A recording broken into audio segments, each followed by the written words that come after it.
بسم اللہ الرحمن الرحیم۔ میری بھابھی کی حرکتیں بہت زیادہ مشکوک تھیں۔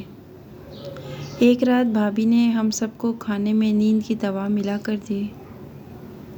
پھر بھابھی اور اس کے عاشق نے مل کر ہمارے ساتھ۔ آج بھی میری آنکھ تلاوت قرآن پاک سے کھل گئی تھی۔ میں نے گھڑی کی طرف دیکھا تو صبح کے 4 بجنے والے تھے۔ میرے ابا اتنی پیاری اور اونچی آواز میں قرآن پاک کی تلاوت کرتے تھے کہ ہر روز ہی میری اس وقت آنکھ کھل جاتی تھی۔ میرے ابا نہایت ہی شریف انسان تھے۔ ان کی عمر 60 سال تھی، داڑھی سفید تھی اور وہ بہت ہی زیادہ تلاوت اور ذکر وغیرہ میں مصروف رہا کرتے۔ ایک دن میں نے دیکھا تو میری بھابھی رات کے وقت ابا کے کمرے میں جا رہی تھی۔ سب گھر والے گہری نیند سو رہے تھے۔ میں نے سوچا کہ شاید بھابھی کا کوئی کام ہوگا، اسی لیے وہ ابا کے کمرے کی طرف گئی۔ جب وہ اندر گئی تو تلاوت کی آواز آنا بند ہو گئی۔ ابا کا یہ کمرہ عبادت کے لیے مخصوص تھا۔ وہ ہم سب سے الگ جا کر عبادت کیا کرتے۔ میں وہاں سے اٹھ کر اپنے کمرے میں آ گئی۔ اپنے کمرے میں لیٹی یہی سوچ رہی تھی کہ بھابھی اس وقت ابا کے کمرے میں کیوں گئی ہوں گی۔ سوچتے سوچتے صبح ہو گئی اور مجھے پتہ ہی نہیں چلا۔ مگر آج سب کے حال عجیب سے تھے۔ میں نے دیکھا میرا بھائی بہت سخت نیند میں لگ رہا تھا۔ ابھی تک اس کی آنکھ صحیح نہیں کھلی تھی، جیسے وہ پوری رات سویا ہی نہ ہو۔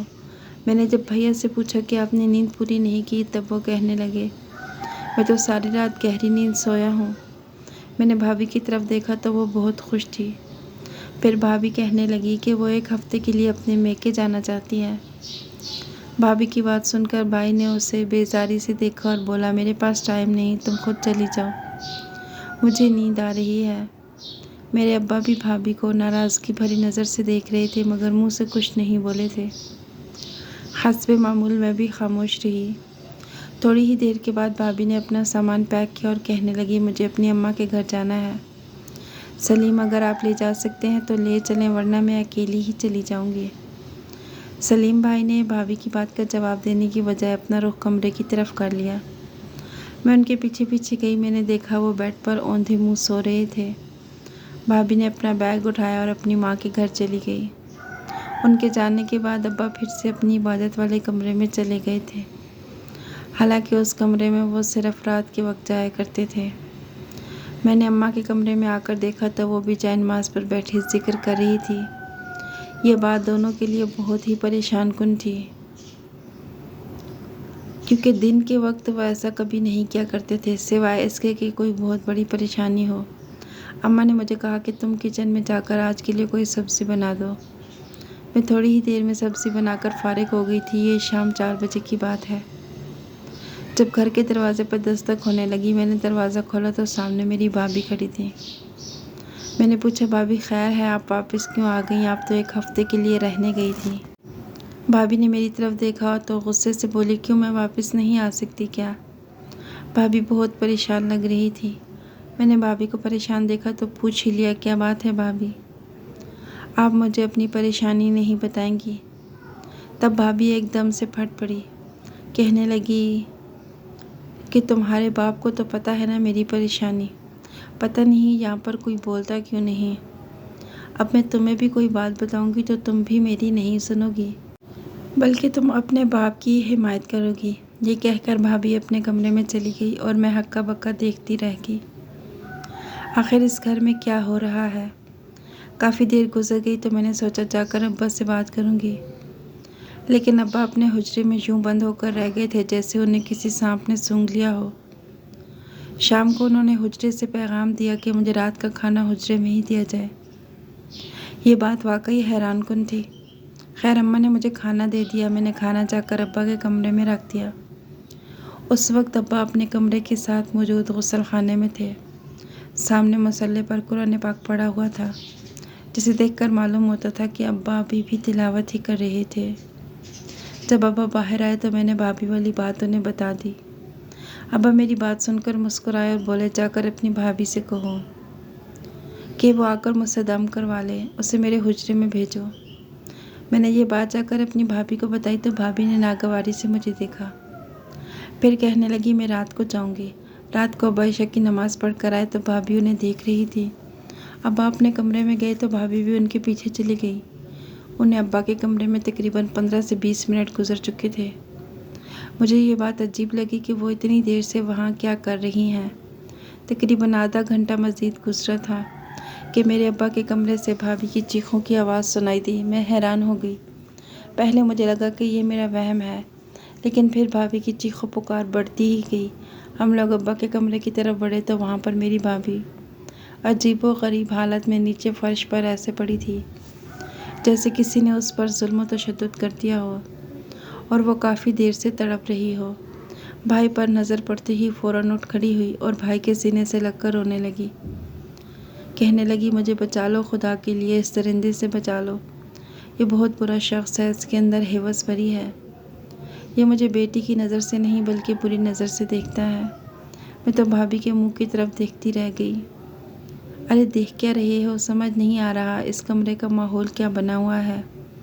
تمہارا باپ میری عزت پر حملہ کرنے کی کوشش کر رہا تھا۔ مجھے دم کرنے کے بہانے اس نے اپنے کمرے میں بلایا تھا اور یہاں پر میرے ساتھ دست درازی کرنے لگا۔ میں تو انہیں باپ کی جگہ مانتی تھی۔ ابھی بھابھی یہ باتیں کر ہی رہی تھی کہ ابا کمرے سے باہر جانے لگے۔ تب بھابھی نے انہیں روک لیا۔ ابا، آپ کہاں جا رہے ہیں؟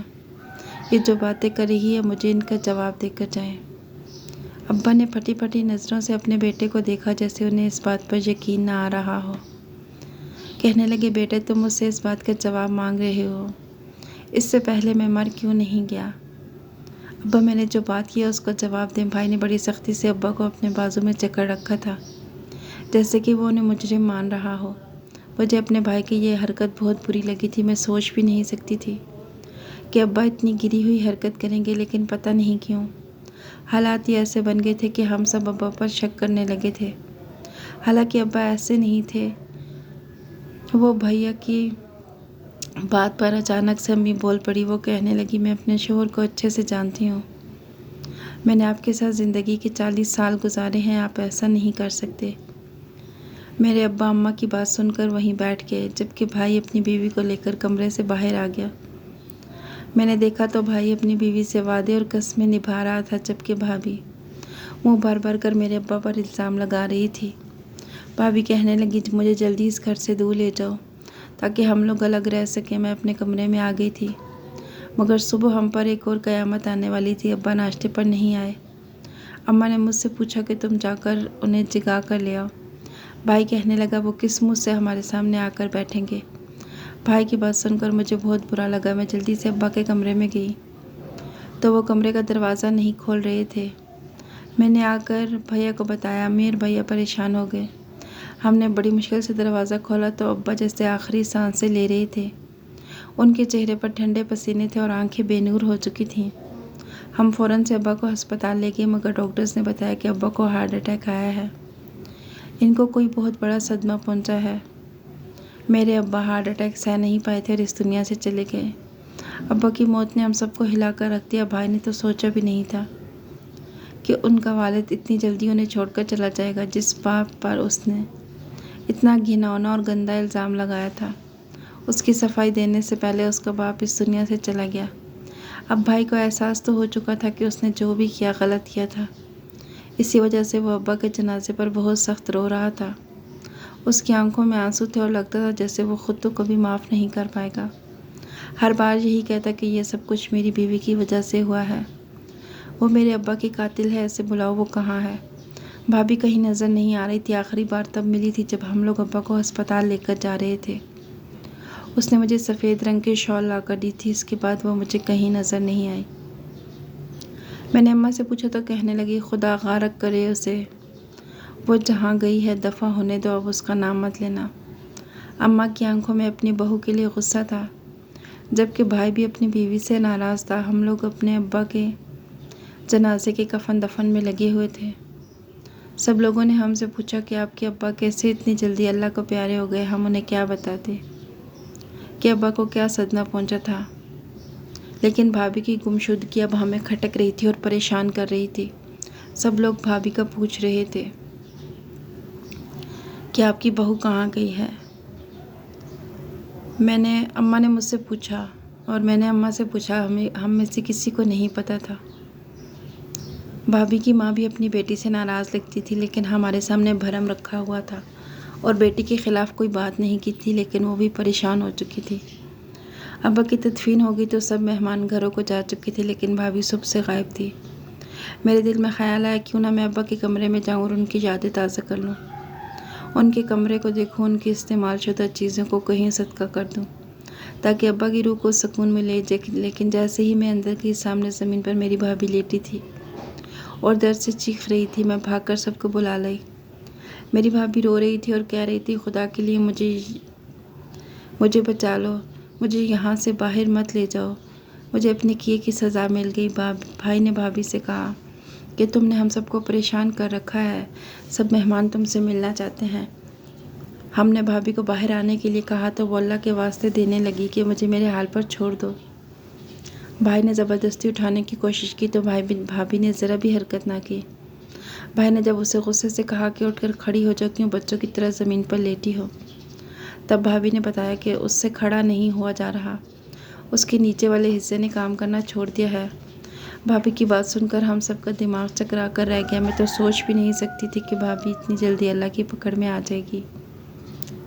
میری بھابھی نے جو کچھ میرے ابا کے ساتھ کیا وہ بہت ہی برا تھا۔ بھابھی سے امی نے کہا، تم جا کر اپنے شوہر کے کمرے میں رہو، یہاں سے نکلو، یہ میرے شوہر کا کمرہ ہے۔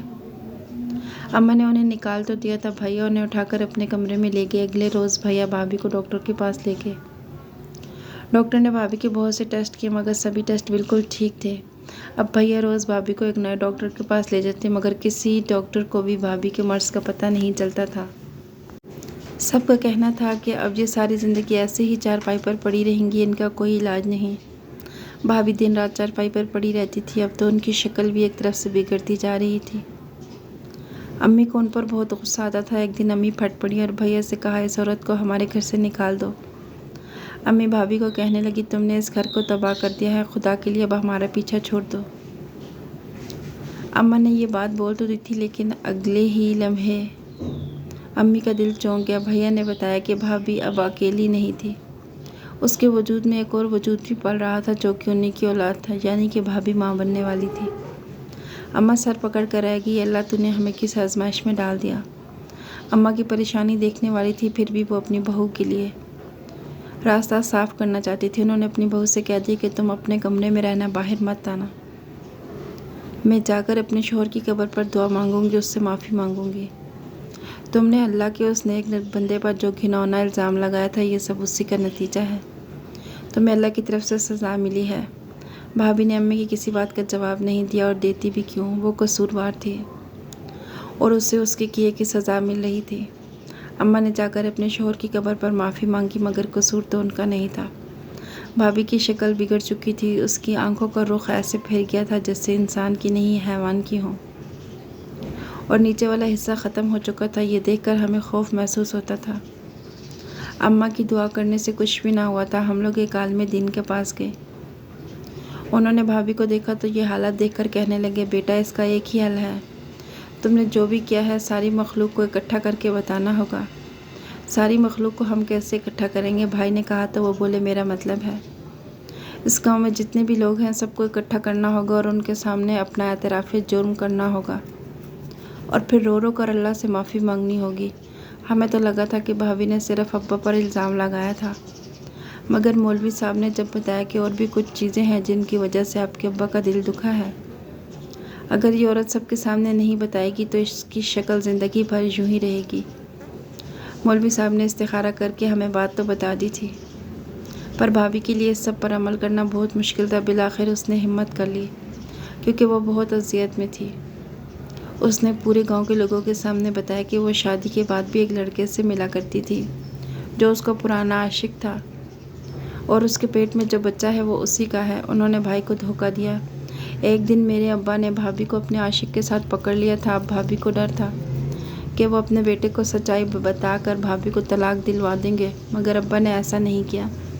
وہ ہر وقت اسی وجہ سے پریشان رہتے تھے، مگر بھابھی کو رات کو اٹھ کر ابا کے کمرے میں جاتی اور اپنے کیے کی معافی مانگتی۔